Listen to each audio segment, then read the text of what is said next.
Hello, my name is Moturayo, M Squared Inspired. If you are watching this video for the first time or coming onto my channel for the very first time, I want to say thank you. Please hit the subscribe button, it is free of charge. And if you are a subscriber, if you're a returning subscriber, thank you. So today I'm going to be basically talking on how to be the best team lead, right? So firstly, you need to know that you need emotional intelligence. You need emotional intelligence. So emotional intelligence has to do with understanding different kind of people, their temperament, and how to deal with them. So basically, you cannot treat everybody on your team the same way. Nah, it's not about being unfair, but it's about understanding each person's temperament and how to deal with them accordingly. Say you have a team member that is very temperamental and doesn't take to instructions and warnings. So you want to ensure that when you are passing some information to them, you do not you are very careful. Definitely you are going to you have to deal with every issue that they have, and you also have to deal with their being temperamental and draw their attention to that. But you want to be very careful about how you go about it, because some of them can see the workplace as being toxic and not accepting the fact that they are the one with the issue. So you want to deal with it with a lot of wisdom and carefulness in pointing out the challenges to them, or in correcting them. You want to do it with a lot of patience on your own end. Remember, two wrongs don't make it right. So such people are not going to be very easy to deal with, but then you on the other side have to ensure that you are patient and you are very wise in dealing with such issue. So the other thing that you want to watch out for as a team lead is to ensure that you do not you are very patient. So patience is very, very important for any team lead. Patience is very, very important. So if you are a team lead, you need 100% patience. Yes, a lot of your team members are going to really upset you. They are going to make you feel like, okay, you are too much, you are overbearing and all. But you on the other side, you need a lot of patience. You need to ensure that you deal with issues patiently.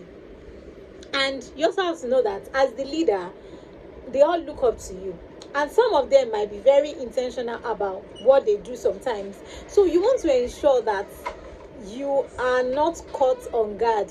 You do not lose your patience. I understand that, yes, sometimes for teammates it's not easy having some team members that can be very, very, I don't use the word annoying, but you understand what I mean, right? So, but then you want to ensure that your temperament is in check, your patience is in check, and you do not lose your patience. So, sometimes when some issues occur, probably you don't want to talk about it, you just want to let it slide, but later you can now talk about it so that you don't just talk annoyingly. Okay. Another thing that you also need as a team lead is to be very, very you need to have a lot of information. I don't want to use the word intelligent, but it is very, very essential as a team lead. Like, you have all the information about your product, about your service at your fingertips. Okay, that will make your team members to respect you and to always come to you when they have help, so that, because they know that, okay, I can always go to my team leader and she's going to be able to help me solve all this issue and all. Fourthly, I will just add one more thing. You need to have empathy. It's very important. Sometimes you need to give your team members some space, probably for one thing or the other, one personal thing or the other that they might be facing. You want to have empathy. For instance, a team member that you know that is always up and doing might not be up and doing on certain days, even on days that you have to meet your targets, or even some periods that some days within your peak periods. So you want to ensure that you do not overreact to such things. So you want to call the person and say that I know that this is not how you do, I know that you are a very diligent person, what is wrong? So that way they will be free to share their issues and their concerns with you, and you'll be able to put them in your shoes and be able to help them resolve whatever challenges they are currently going through. So as a team lead, you need empathy. Okay, you need empathy, and you have to be very patient. I understand that there are times you have a target, there are times you need to meet your budget, there are times you need to do a lot of things, but people are your greatest asset. So you don't want to destroy that your greatest assets. You don't want to have a toxic environment.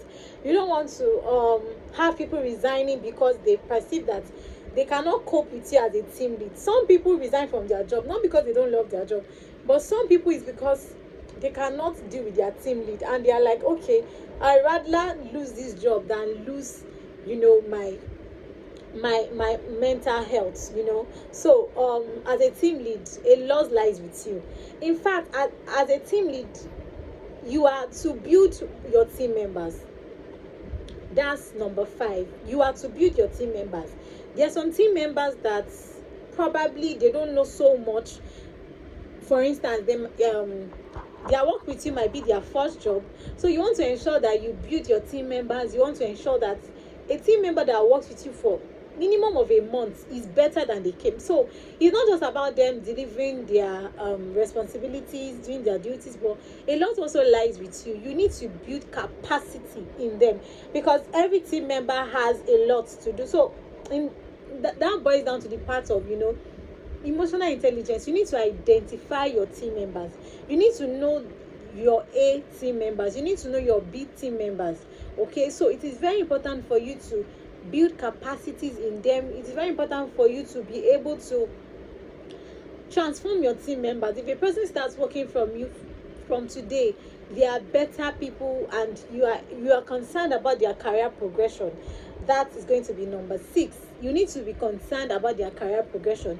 Say somebody comes and start working with your team and is just a BSc holder. You want to encourage them to go for their masters, or take on a tech course, or build their career to the next level. So you need to be concerned about their career progression, right? And the last thing, which is number 7, is that you need to be aware of the health of your team members. Yes, you need to be aware.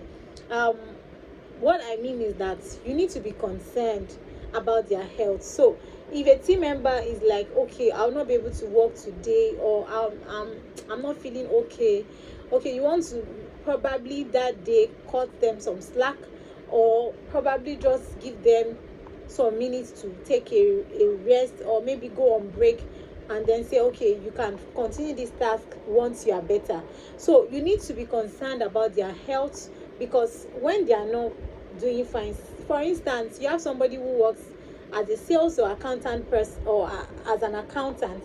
If the person is not feeling well, it will affect the way he speaks to your customers, and that might spoil the reputation of the company if that is not taken into consideration. So you want to be concerned about the health of your team members. You want to be sure that they are doing fine, and you want to be sure that they are happy as well, because once they have good health, they'll be able to work for you happily. So that will be all on this video.